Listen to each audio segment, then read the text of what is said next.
Ora, seja bem-vindo ao Dia D desta semana. O Dia D, como sabe, é um programa criado aqui no âmbito do canal Cor do Dinheiro para analisar o país visto do lado direito. Ora, semanalmente, como sabe, alterno aqui um grupo de 4 comentadores. Os desta semana são o Vasco Rato, à minha esquerda, e o Miguel Morgado, à direita. Ora, o que é que temos para si esta semana? Como não podia deixar de ser, o Congresso do PSD. Mas vamos também passar pelo início da campanha para as legislativas e depois, nas notas finais, vamos comentar umas célebres declarações do Dr. João Cowpers, agora Presidente do Tribunal Constitucional, e vamos, finalmente, à Ucrânia. Vasco, queres começar tu com o Congresso do PSD? Querer não queria, mas posso. Vamos a isso. Não sei, talvez... O que é que achaste do Congresso? Talvez começaria por outra coisa. Os congressos, quer dizer, eu lembro-me de congresso há 30, 40 anos atrás, infelizmente já consegui. O modelo era diferente também. Não era só isso, é que os congressos, mesmo há 10, 15 anos atrás, serviam para discutir política, serviam para discutir orientações estratégicas, encorajava-se, aliás, essa discussão. Os congressos deixaram de ser isso. Acho que isto piorou muito com as diretas, mas acho que isto é verdade em praticamente todos os partidos. Os congressos hoje são encenações e o que importa é aquilo que se diz no dia seguinte ao congresso e não aquilo que se diz no congresso. Isso tem uma consequência, a meu ver, que aliás ficou muito explícita neste congresso do PSD, que é o empobrecimento da linguagem política do debate político. E, portanto, nos congressos nós ouvimos falar de quê? De lealdade, altos e baixos, se X ou Y é o próximo senhor a seguir-se. Mas também tiveste divergência. Miguel Pinto Luz teve um discurso diferente. Pois não, mas isso eu ia lá. Quer dizer, naquele congresso do PSD, onde todos concordaram com o Rio, que eu acho uma coisa absolutamente espantosa, porque aparentemente, pelo aquilo que foi dito no Congresso, toda a gente agora é rioísta, como se diz, não é?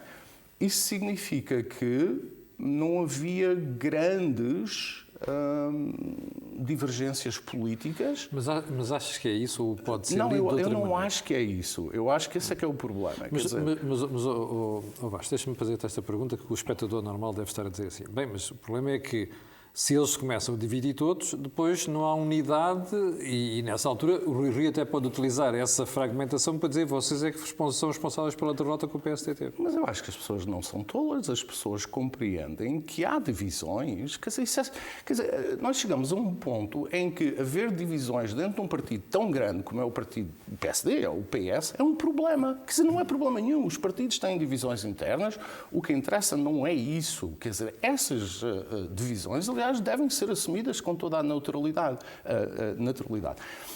O que eu acho que é um problema é que, de repente, não é? Nós tivemos figura após figura após figura a falar como se a recente contenda eleitoral dentro do PSD fosse um concurso de popularidade, não é? Porque, aparentemente, toda a gente esqueceu as divergências ou esqueceu quais eram as ideias que tinham e, portanto, eu achei isto uma coisa absolutamente lamentável. Agora, a exceção foi, de facto, Pinto Luz. Acho que Pinto Luz fez uma coisa que valoriza o PSD e valoriza-o a ele, Pinto Luz. Ele disse várias coisas essenciais. Primeiro disse, eu pensava uma coisa e continuo a pensar essa coisa. Isso não significa que não estou empenhado na vitória do PSD, como disse, e bem, é preferível um governo do PSD do que um governo do PS. Essa é a questão assente. Agora, o que não escondeu é que acha que há outro caminho, e que essa crítica ou essa maneira de ver o país tem espaço dentro do PSD.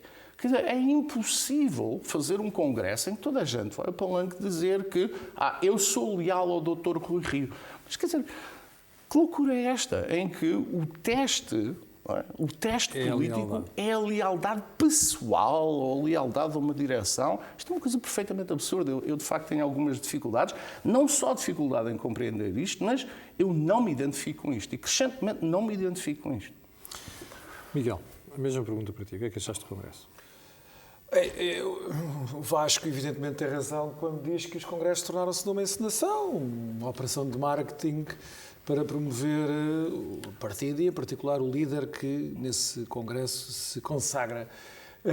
Em grande medida, esse choque dessas divergências de opções estratégicas. Este modelo das diretas faz sentido? Eu, por acaso, acho que faz sentido. Eu acho que faz sentido nos grandes partidos populares e, aliás, isso depois acabou por se tornar um caminho que fez o seu curso, um pouco por toda a Europa, a ideia de propor ou opção, ou chamar os militantes. Mas não fez percurso no único país onde as convenções partidárias ainda têm alguma relevância, que é justamente na Grã-Bretanha, Miguel. Na Grã-Bretanha não, mas em França e em Itália, em grande medida, encontrou-se ali uma espécie de possibilidade de reformar aparelhos partidários que estavam todos destruídos por diferentes razões. Eu até fui favorável, e sou favorável, a que o PSD pense no modelo de primárias, para ir além do voto dos militantes, para abrir essa discussão, na medida em que os partidos também se esclerosaram. E o PSD, isso é um caso óbvio. E pareceu-me que a possibilidade do PSD se reformar internamente para se abrir ao resto do país, essa possibilidade era cada vez mais exígua e, portanto, teria de ser uma reforma vinda com o estímulo vindo de fora, em que se chamariam não militantes, a par de militantes, evidentemente, a pronunciar sobre a escolha do líder. Mas isso não quer dizer que durante as primárias não haja essa discussão, não haja esse confronto entre projetos estratégicos alternativos, e neste caso houve. Do ponto de vista dessa encenação, temos que dizer que este Congresso foi benéfico para Rui Rio, foi muito benéfico, vamos lá ver. Rui Rio hoje é dado como possível futuro Primeiro-Ministro e há um mês não o era. E agora temos também de recordar o que foi dito sobre a nocividade de se cumprir os calendários eleitorais internos, que iriam destruir a possibilidade do PSD se afirmar como alternativa, que não iria dar tempo para se organizar coisíssima nenhuma. Sabemos bem qual foi a estratégia de uma parte do PSD para, junto do Presidente da República, forçar a marcação de eleições legislativas para tão cedo quanto possível, precisamente para dar aso à justificação de que se tinha de adiar todos os processos eleitorais para depois das legislativas. Agora acontece exatamente o mesmo. Agora, Rui Rio é plausivelmente visto como um possível futuro Primeiro-Ministro e o PSD teve, evidentemente, uma injeção de força que se começa a refletir nas sondagens. Vamos ver até quando, ainda há um longo caminho para fazer, mas para já há esse problema. Mas achas que esta condição que o PSD se guindou nas últimas 2 semanas, que está muito próximo do Partido Socialista nas sondagens, tem muito a ver com essa postura que as fraturas internas, quem as protagonizava, depois das eleições terem dito isto acaba aqui e eu agora apoio o Rui Rio? Eu aí acho que há aqui vários matizes, não é? Uma coisa é alguém que milita num partido e que quer continuar com relevância dentro desse partido, fazer um esforço para dizer, ok, temos ainda algumas divergências, mas há aqui uma prioridade política, vamos ganhar as eleições, não há maior desafio para um partido político do que eleições legislativas e, portanto, vamos todos tocar a rebate. Outra coisa é, e aí também acompanho o que o Vasco disse, são profissões de lealdade pessoal. Isso aí também é uma coisa que a mim sempre me fez muita impressão. Também no que é um partido político democrático, popular, de direita, centro-direita, o que quiserem chamar, rege-se por relações políticas, não por relações pessoais. A partir desse momento em que, em termos de relações pessoais, deixa de ser exatamente política. São umas relações pré-políticas que se estabelecem ali, de tipo feudal, ou então do fanatismo partidário, para o qual eu também nunca tive grande paciência, apesar de ser militante do PSD. Mas eu só queria insistir neste ponto. Rui Rio hoje é visto plausivelmente como futuro Primeiro-Ministro, possível futuro Primeiro-Ministro, graças ao cumprimento institucional do processo democrático interno. É preciso reforçar isto, porque até há um mês estávamos a discutir o contrário, de como isto era um suicídio coletivo. Foi bom para ele, é verdade que se Paulo Rangel tivesse ganho, também teria sido bom para Paulo Rangel. Isso para mim era evidente, para qualquer um dos dois. Refrescar a legitimidade, tocar a rebate, aparecer também nessa encenação, também faz parte, num congresso, foi ótimo para o PSD e foi ótimo para Rui Rio. Rui Rio hoje goza de uma posição política que não gozava há um mês. Isso para mim é indiscutível. Portanto, também é bom para nós retirarmos as lições para o futuro, que o PSD não acaba agora, não acaba nas eleições legislativas, vai haver outros líderes no És um futuro. otimista, tu és muito otimista. Outros líderes, outros processos eleitorais, onde provavelmente os mesmos argumentos vão ser invocados para não, vamos adiar eleições, não, vamos, ou então vamos cortar mandatos a meio. Sou contra cortar-se mandatos a meio, a menos que haja uma emergência. Sou contra violar-se os processos internos, adiando, estendendo mandatos, a menos que haja uma emergência. Ganhou o bom senso em novembro e agora estamos a colher os frutos disso. Espero que no partido ninguém se esqueça. E como é que viste aquelas intervenções todas, nomeadamente dos tradicionais opositores a Rui Rio, em que tivemos uma manifestação de apoio ao líder do partido, tivemos um dissidente, que era Miguel Pinto Luz, e tivemos também Carlos Moedas, que fez um discurso muito curioso. Como é que interpretaste a intervenção de Carlos Moedas? Eu preferia não falar do discurso do Carlos Moedas, porque inscreveu-se naquela linha.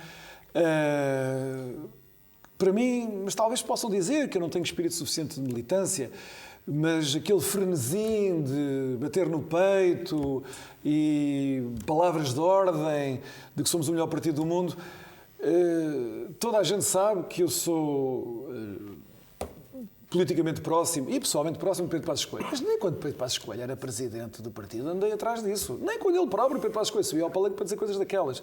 Por isso também não vou mudar agora. Podem dizer que isso pode ser o meu frenesim de militante, não é suficiente. Estava a colocar como reserva para o futuro? Achei que o discurso mais inteligente desse ponto de vista não foi o de Carlos Moedas, foi o de Luís Montenegro. O Luís Montenegro acho que fez uma coisa mais interessante, mais subtil, mais elegante, que foi dizer eu estou de acordo com os passos que estão a ser dados e ao mesmo tempo ir introduzindo as qualificações para esses passos. Vou dar um exemplo, uma coisa que eu acho que ele fez bem feita. Ele diz, acho muito bem que se peça o esclarecimento de António Costa do Partido Socialista se ele está disponível, ou o Partido Socialista, está disponível para viabilizar um governo não maioritário do PSD, mas é que quando o PSD, se o PSD tiver mais votos ou mais mandatos do que o Partido Socialista. E as pessoas todas imediatamente aplaudiram, dizer, o Luís Montenegro está a dizer que apoia exatamente o que... Mas depois ele imediatamente os aplausos calaram-se e ele acrescenta uma coisa que é decisiva. Ele diz o que o Rui Rio não disse. E mostrou ao mesmo tempo que a abordagem do Rui Rio foi errada. Que é? Ele disse assim, mas se o Partido Socialista não esclarecer isto, então nós não nos comprometemos com nada. No fundo, o que eu estava a dizer assim, Rui Rio, deste um cheque em branco ao Partido Socialista e ficaste sem nada. Não é assim que se fazem as coisas. Uma coisa é, do ponto de vista substantivo, dizer assim, nós viabilizaremos, apesar do que aconteceu em 2015, viabilizaremos um governo minoritário do Partido Socialista, se eles ficarem à nossa frente, na medida em que eles se comprometam antes do resultado eleitoral que façam o mesmo um governo do Partido Social Democrata. Não é a mesma coisa que dizer, nós estamos aqui já disponíveis, sem quaisquer outras condições, sem quaisquer reservas, depois do que eles fizeram em 2015, e depois de sabermos que em 30 ou 30 e muitos anos não há nenhum momento em que o Partido Socialista se disponibilizou a viabilizar um governo minoritário do PSD, mas nós não colocamos nenhumas condições, nós viabilizaremos durante 2 anos um governo do Partido Socialista. No questions asked, quer dizer, isso não faz sentido. E eu acho que ele fez isso bem, fez isso com elegância, sem despertar, sem galvanizar, sem pôr ali aquelas farpas, mas dizendo, acho que este é o caminho, mas devia ter sido feito de outra maneira. Só acrescentar uma coisa sobre o que o Rui Rio disse. Rui Rio optou agora, finalmente, por fazer o discurso que se impunha, fez bem, de oposição sem quartel à política do governo. E foi um conjunto de princípios gerais, Miguel. Pronto, mas não foram gerais, nas críticas não foram gerais, as críticas foram concretas a atuações críticas do governo e não foram menores. Enfim, não interessa agora que o facto de Rui Rio ser deputado desde 2019 e aquelas críticas que ele colocou, ele tinha a obrigação como deputado e como presidente do partido de as ter feito na altura devida. Mas pronto, estou a falar, por exemplo, da TAP. Sim. Ele agora diz que não teria posto um tostão na TAP. Bem, devia ter dito isso na altura quando o assunto estava a ser discutido. Não era só o Pedro Nuno Santos que estava a falar sozinho. Havia muita gente na sociedade. É estratégia eleitoral, claramente. E, muito importante, algo para que eu tenho chamado a atenção aqui nos nossos programas, a gestão desastrosa do governo da pandemia. Pronto, tudo bem, ele agora está a fazer essa crítica. É antipatriótico, tudo certo. Exatamente. Ele devia tê-lo feito, e os deputados do PSD já agora também, por uma razão muito simples. Eles são deputados, agora já não, mas Bem, ainda têm um mandato até à tomada da posse da próxima Assembleia da República. Mas eles são deputados, eles são representantes do povo português. Não aparecem de vez em quando, em alturas das eleições. Não, eles têm funções a tempo inteiro. E tinham a obrigação de ter representado o povo português nessas alturas críticas. Até para haver um escrutínio em tempo útil para que os erros não sejam evitados. Agora é conveniente chamar a atenção para o custo colossal que foi esta gestão socialista da pandemia. Mas devia ter sido... Era mais oportuno tê-lo feito na época de... Mas tudo bem, mas eu só quero acrescentar isto. Que ele as faça, acho muito bem, completamente de acordo que o faça até dia 30 de janeiro. Agora, resta ainda a outra parte do discurso político que ele ainda não tem. E ele também tem agora, este mês que falta, para acrescentá-la, mas tem de a ter. Ele tem de mobilizar os portugueses, não para que haja esta estratégia de esperar pelo desgaste de António Costa do Partido Socialista e que o poder caia no colo para basicamente continuar a política governamental do Partido Socialista com outro pessoal político, mas oferecer uma alternativa para as pessoas saberem qual é o rumo que ele deseja para o país. Acho muito bem que ele diga o que é que ele não gosta, isso é decisivo. E ele faça as críticas que tem que fazer ao Partido Socialista. Acho muito bem. Ele também tem de dizer, e eu gostaria que as coisas fossem por outro caminho. E não te preocupa, Rui Rio, não ter respondido a uma questão que nós já colocámos aqui, já colocámos no Think Tank, que eu coloquei no programa da manhã, que é o seguinte. Imaginemos que o PST ganha com maioria relativa. Ele admite ministros do Partido Socialista no governo. Imagina que o Partido Socialista ganha com maioria relativa. O PSD admite ministros do PSD no governo. Não achas que esta questão é decisiva? O Rui Rio tem que esclarecer. Eu acho que, apesar de tudo, as lideranças têm de guardar sempre alguma margem de manobra, de flexibilidade, sobretudo quando estamos num cenário eleitoral tão indeterminado. Não é? Ninguém no país sabe o que é que vai acontecer. O PSD pode ganhar, o Partido Socialista pode ganhar, pode haver uma grande fragmentação eleitoral. Nós não sabemos. Mas há soluções que não podem ser... Mas é isso que eu ia dizer. É isso que eu ia dizer. Há, no entanto, temas que são demasiado graves... Claro. Para que passem sem resposta. Por exemplo, eu aceito que o Rui Rio não diga, com toda a clareza, o que é que faz depender do Chega. Eu aceito isso. Há uma certa indeterminação que ele tem de guardar. Depende também muito do comportamento do Chega, depende dos resultados eleitorais, depende de muita coisa. Sim. Mas, na medida em que a afirmação do PSD, e já agora, isto passa-se a mesma coisa do lado do Partido Socialista, mas na medida em que a afirmação política do PSD depende tanto desta questão da relação com o Partido Socialista, ele tem de esclarecer. Claro.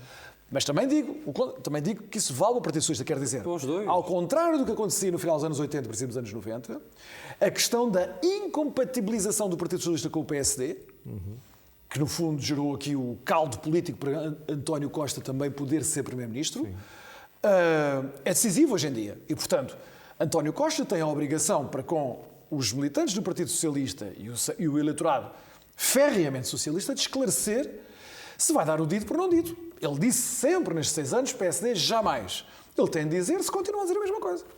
Vasco, estas duas questões, achas que é importante o Rui Rio esclarecê-las? O Miguel, este otimismo e bondade do Miguel, eu acho que tem muito que ver com a época, não é? Natalícia. Porque de facto parece-me digo isto sem brincadeira, parece mesmo uma visão muito otimista. Eu estou francamente mais pessimista em relação ao país e à situação política. Creio que entraremos num pântano, quer dizer, nenhum dos dois grandes partidos vai ter uma vitória ou uma derrota decisiva. Isso vai aumentar o pântano, vai colocar problemas de governabilidade. Governo. E é preciso perceber que governo é esse e como é que é suportado. Terá de haver, mas é relativamente indiferente qual for. Esse é que é o meu ponto. Quer dizer, os problemas que o país tem, os desafios que vai enfrentar nos próximos tempos, este tem sido, aliás, um tema corrente no Think Tank. O Jorge Marrão e o Joaquim Aguiar têm referido isto muito, que o que vamos ter é pessoas nos ministérios e com o Primeiro-Ministro, mas ninguém vai ter poder.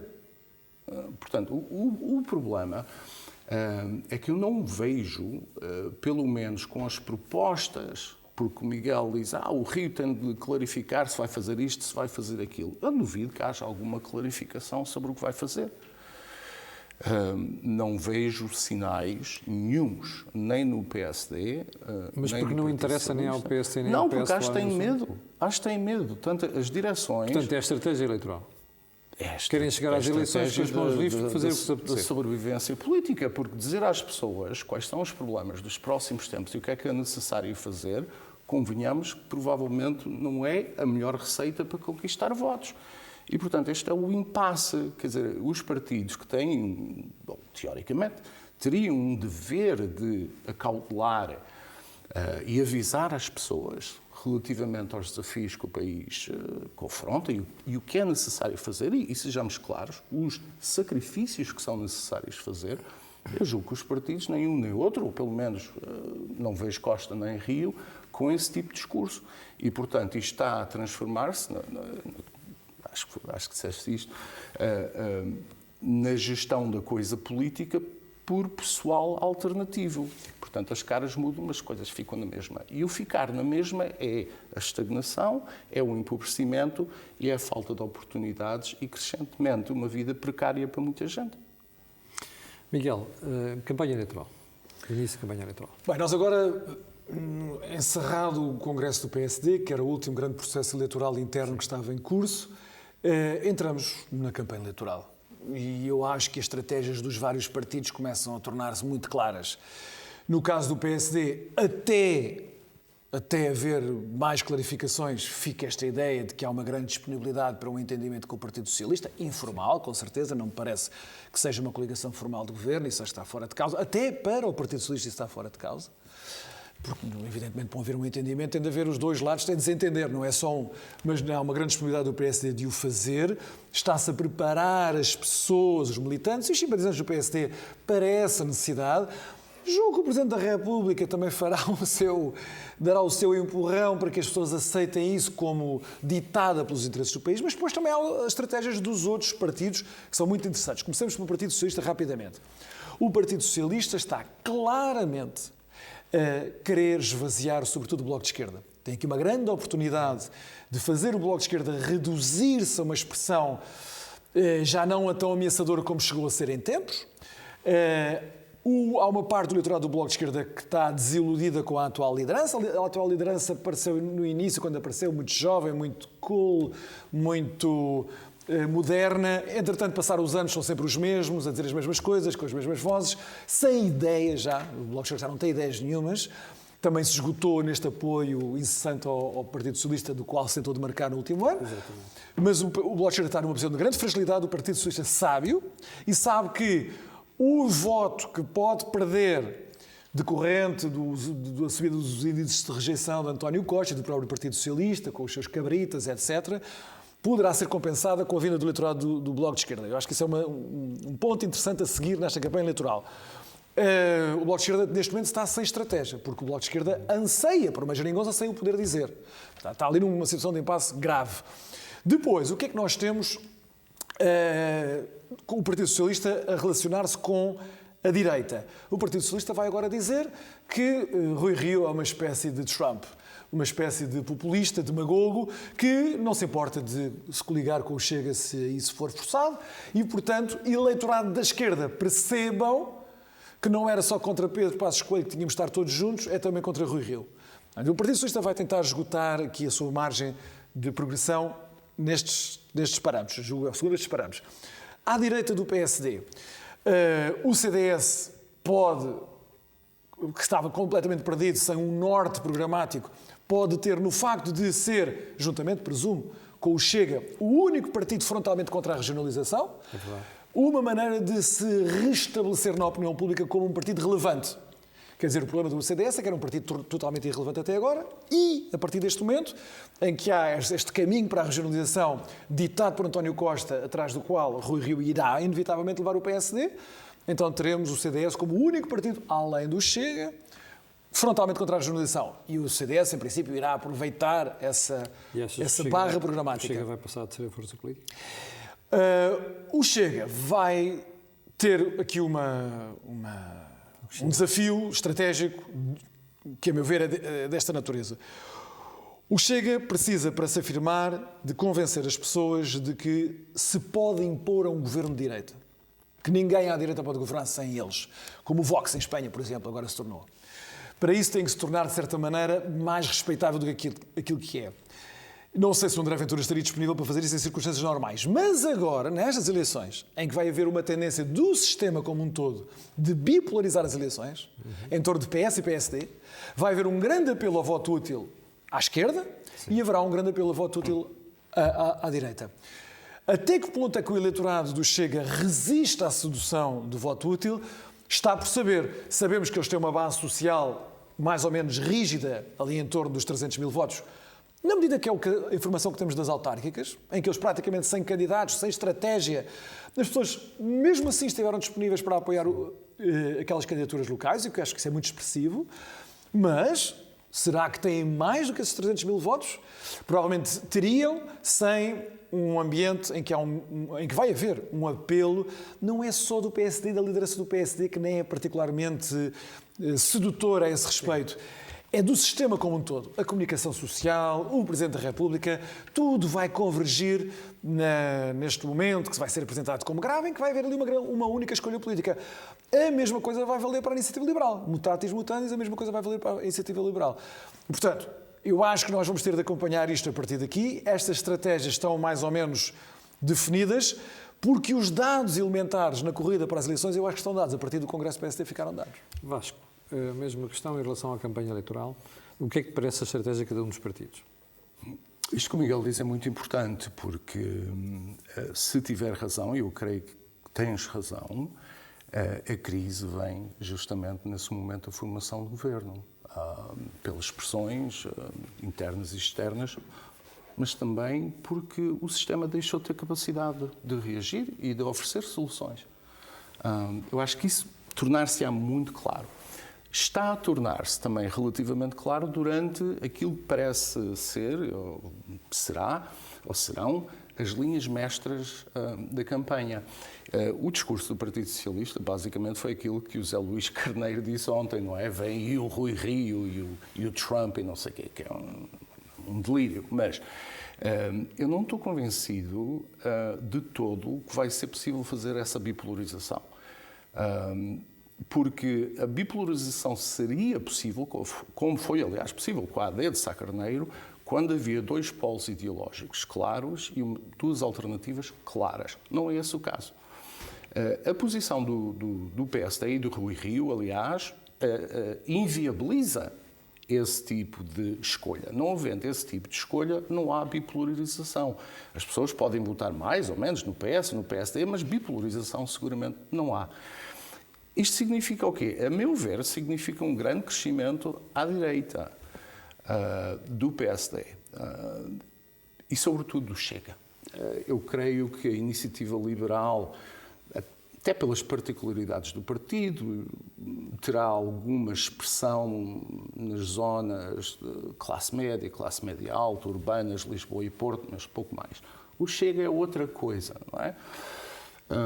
O Chega, se André Ventura conseguir mobilizar o descontentamento e se conseguir ter um discurso verdadeiramente anti-status quo, anti-establishment, se conseguir... Ou seja, anti-PSD e PS a governar. Pois é, que ele tem que fazer as duas coisas. Não pode fazer só um discurso anti-socialista. Nestas circunstâncias, era o meu ponto. Com certeza. Tem que fazer um discurso contra o PSD. Com certeza. Não é? E se conseguir fazê-lo, não tenho mais pequena dúvida que o Chega será a terceira força partidária. E se for a terceira força partidária, não vale a pena vir com fascismos e aquelas coisas todas do costume. Mas isso significa que, a prazo, tem de haver um entendimento à direita que inclua o Chega. Portanto, eu não sei... E como é que se vai fazer se o PSD recusa isso? Mas o PSD não vai recusar isso. Mas, a propósito, daqui a 2 anos, ou o que é, não é? 2, 3 anos, o Dr. Rio tem a oportunidade de formar um governo com o Chega. Vocês querem dizer que não o fará? Irá, julgo eu, exigir algumas coisas ao Chega.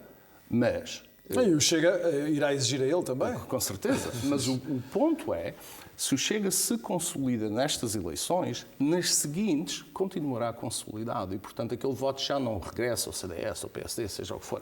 E, portanto, aqui para a frente, se isto acontecer, o panorama político é diferente. E à direita é fundamentalmente diferente. E, portanto, tem de haver qualquer esforço, a meu ver, sério, para criar um programa alternativo que não exclua ninguém, porque não vai Camilo, não vai ser possível excluir o Chega se o Chega tiver 10% dos votos. Isso não existe. Não é? Existiria se o partido, o PSD, fosse um partido que por si só valesse 40%, mas não vale. Nós sabemos que não vale, agora não vale, já valeu. E, portanto, vai ter de haver um entendimento. Portanto, por muito que queiramos negar a realidade, como costumo dizer, ela acaba sempre, infelizmente, por se impor. Miguel, achas que o Rui Rio vai acabar por fazer um acordo, ainda que informal, com o Chega? Se tiver que governar? Eu diria que se num cenário, e estamos a fazer cenários que se podem revelar totalmente disparatados daqui para um mês, mas num cenário em que o PSD não tem maioria absoluta, claro, senão não fará coligações com ninguém, nem fará acordos com ninguém, mas se ele não tiver maioria absoluta, se vencer o Partido Socialista, eu diria que ele vai preferir um entendimento de viabilização com o Partido Socialista. Ou seja, o PSD só chegaria ao ponto de ir bater à porta de André Ventura depois de levar 3 ou 4 bufetadas públicas do Partido Socialista. E isso poderia acontecer. Não me parece que isso venha a acontecer espontaneamente. O contrário, quer dizer, o PSD ter como primeira opção imediatamente um Chega que tivesse porventura 10%, até por uma razão, e agora nem sequer estou a responsabilizar aqui o Rui Rio a deixar de o responsabilizar. Eu acho que sim, que há um elemento ali pessoal e estratégico de preferir ter o Partido Socialista como parceiro. Isso, não tenho dúvida sobre isso. Mas além desse aspecto, há um outro que tem de valer para todos os líderes do PSD, o Rio e os futuros. É que para todos os efeitos, a questão do Chega também neste momento se tornou fraturante do PSD. Eu interpreto a situação do PSD assim. É realmente fraturante. Quem optar por excluir o Chega e entregar o poder ao Partido Socialista vai pagar um preço político sério por isso. Quem optar por se entender com o Chega, de uma maneira mais ou menos formal, porque também não se pode estar a tratar o Chega como um partido de indesejáveis, de uma cambada com quem ninguém quer privar, e ao mesmo tempo dizer apoiem-nos no Parlamento. Isso também não existe. Estou a dizer então que o líder do PSD, este ou futuros, que optar então por um entendimento com o Chega, também pagará um preço muito sério. E esse preço político pode ser, inclusive, de fraturar o próprio partido. E eu acho que neste momento isso pesa na cabeça do Rui Rio e passará para todos os líderes do PSD. É uma situação, é um grande dilema. Em contraste, se essa preferência pelo Partido Socialista se expressar em termos institucionais, o espaço do Chega continuará a crescer. Continuará a crescer, a situação fica adiada. Só dou o paralelo com a Espanha. Em Espanha, qual foi aqui a trajetória da situação espanhola? O Partido Popular perdeu, até de um certo ponto de vista, muito mais apoio eleitoral básico que tinha do que o PSD. A queda do Partido Popular da transição do governo para a oposição foi muito maior do que foi no PSD, apesar de tudo. O Vox é um outro partido muito diferente do Chega, na medida em que é muito mais estruturado, tem instituições locais fortíssimas, uma implantação local fortíssima, de equipas a trabalhar, estruturadas, com muita presença local. Não é como aqui o Chega, que é sobretudo André Ventura, a tentar agora reunir pessoas à sua volta, com grandes dificuldades. O Partido Popular enfraqueceu-se muito e esperou que o Vox não crescesse. O Vox, entretanto, cresceu muito mais do que o Chega cresceu até agora, muito mais. Não tem qualquer comparação. E depois há o momento decisivo em que o Vox faz uma moção de censura no Parlamento contra o governo socialista. E o Partido Popular tem de tomar aquela opção. O Casado, o líder do Partido Popular, toma a decisão de não estar ao lado ou seja, votou para safar os socialistas contra o Vox, para traçar aquela linha vermelha, como nós aqui hoje dizemos. Qual é o ponto da situação desde então para cá? É que agora o Partido Popular vai arranjar um conjunto de circunstâncias atenuantes, pretextos, para se entender com o Vox a seguir às próximas eleições, porque eles nas sondagens têm, somados, já uma maioria confortável contra a esquerda, mas o Partido Popular está longíssimo da maioria absoluta. Você está com o dia D, vamos passar então às notas finais. E o primeiro ponto das notas finais são as declarações do Dr. João Cowpers, Presidente do Tribunal Constitucional, sobre independência dos juízes. Eu só soube disto através do jornal Polígrafo, já agora tenho que referir, porque de outra maneira, sem essa fonte, eu não teria tido conhecimento disto. Mas o que aconteceu foi bastante grave. João Capras, as pessoas que provavelmente não sabem quem é Presidente do Tribunal Constitucional há pouco tempo, ele foi empossado há pouco tempo, já é juiz do Tribunal Constitucional desde 2014, mas só agora se tornou Presidente. Do Tribunal Constitucional não estamos a falar de uma instituição insignificante, estamos a falar de um verdadeiro órgão de soberania. E então ele fez agora umas declarações numa conferência sobre a Europa e o Estado de Direito, dizendo que há violações do Estado de Direito gravíssimas na Hungria do Orbán, mas em Portugal também houve. Pasme-se, no governo de Pedro Passos Coelho, que, e aí é que agora entrou o elemento grave, o Presidente do Tribunal Constitucional mente dizendo que o governo de Pedro Passos Coelho ameaçou com processos disciplinares aos juízes do Tribunal Constitucional por acórdãos que contrariavam a política do governo. Isso não é verdade. Isto é mentira. E, enfim, o insuspeito, o polígrafo insuspeito nesta medida, em que o polígrafo tem sempre ali uma inclinação mais credista, diz com todas as letras que João Capras estava a mentir. João Capras, não sei se teve ali um momento de anacronismo em que ele pensava que ainda estava a escrever aquele blog lá na FDL, onde estava na moda a escrever contra os gays e contra o Miguel Relvas e contra Pedro Passos Coelho. Não sei se era nesse registro que ainda estava. Para as pessoas que não sabem, João Capras é professor na Faculdade de Direito. E muito próximo de António Costa, também vale a pena dizer. Não sei se ele ainda estava a pensar que estava nesse registro, mas isto é um sintoma. Isto não é só uma questão de uma pessoa ter mentido. Nem é só de haver aqui partidarite, ainda está ressentido por ser socialista contra um governo não socialista. Ele é Presidente do Tribunal Constitucional. Isto é um sintoma daquilo que nós temos falado aqui muitas vezes, da degradação institucional que ocorreu em Portugal nos últimos 20, 25 anos. Isto é um empobrecimento do país para o qual ninguém alerta, mas que é real. A degradação das nossas instituições, as máximas, as médias e as infrapolíticas... E aqui no Tribunal Constitucional.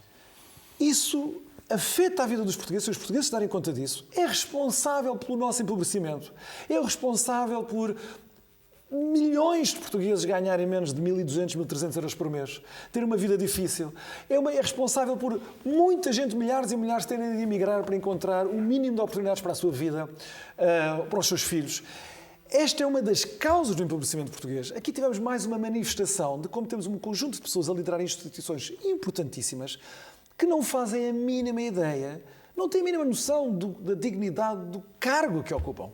Já que não se respeitam elas próprias, portanto disponíveis para mentir, Pelo menos ao menos respeitem a instituição para a qual foram chamados a liderar. E por isso é um momento que as pessoas provavelmente pensarão que é insignificante, mas não é. É um sintoma daquilo que está a acontecer em Portugal há muitos anos e que, não tenham dúvidas, é um dos grandes responsáveis por nós estarmos na situação que estamos. Vasco, queres ir à Ucrânia ou ainda queres comentar as declarações do Dr. João Capras? Eu acho que aquilo que está a acontecer na Ucrânia é culpa do Passos. Portanto, também... mas tentarei dizer qualquer coisa mais sobre o assunto. Mas quer dizer, a Ucrânia, que é um país, aliás, que gosto muito por várias razões, mas enquanto andamos a discutir coisas frívolas, há coisas a acontecer no mundo muito importantes. O que está a acontecer na Ucrânia é importante. Eu não acho, se bem, posso estar errado, mas não acho que haverá uma invasão russa da Ucrânia, etc. Mas o que há é uma tentativa de estabelecer uma nova reconfiguração de poder na Europa e traçar... Depois da Guerra Fria, que foi alargado, refez-se, a ordem da Guerra Fria refez-se através do alargamento da NATO e da União Europeia, e os russos agora acham que é necessário traçar aqui novas linhas, aliás, inclusivamente sugerem que esse novo arranjo seja acordado formalmente com os Estados Unidos através de um tratado e com a NATO através de um acordo. E, portanto, nós estamos aqui a viver uma situação muito complicada para a segurança da Europa. Dito isto, acho que há muito exagero naquilo que está a ser dito em relação ao Putin. Não é que eu seja um fã de Putin ou da Rússia, mas sou suficientemente realista em política externa para perceber que terá de haver um acordo sobre a estabilidade e a segurança na Europa de Leste. O que resta saber é o destino da Bielorrússia, da Ucrânia e da Geórgia. Desses três que são por razões diferentes, mas são muito importantes. Eu acho que já perdemos esses três países. Portanto, acho que esses três países já não ficarão na órbita ocidental. A Ucrânia também não? A Ucrânia também não. E os países bálticos? Os países bálticos é outra coisa, porque os países bálticos estão dentro da NATO e da União Europeia e, portanto, não há regresso. E são pequenos, não são propriamente uma coisa que ameaça a São Rússia. pequenos, mas têm um simbolismo muito importante, por razões várias. Agora, no que diz respeito à Ucrânia e à Geórgia, a gente muitas vezes esquece a Geórgia, quer dizer, o que está a acontecer não começou ontem. Isto resulta de um processo de pelo menos 15 anos. E eu creio que perdemos a Ucrânia. Mas não é lamentável que a NATO não tenha defendido a Ucrânia? Mas isso não começou agora. Vamos lá ver. Eu recordava às pessoas que nos ouvem que quando a União Soviética colapsou, havia 3 países que ficaram com armas nucleares. Que foi a Rússia, a Federação Rússia, foi o Cazaquistão e a Ucrânia. A Ucrânia hoje não tem armas nucleares. Porquê?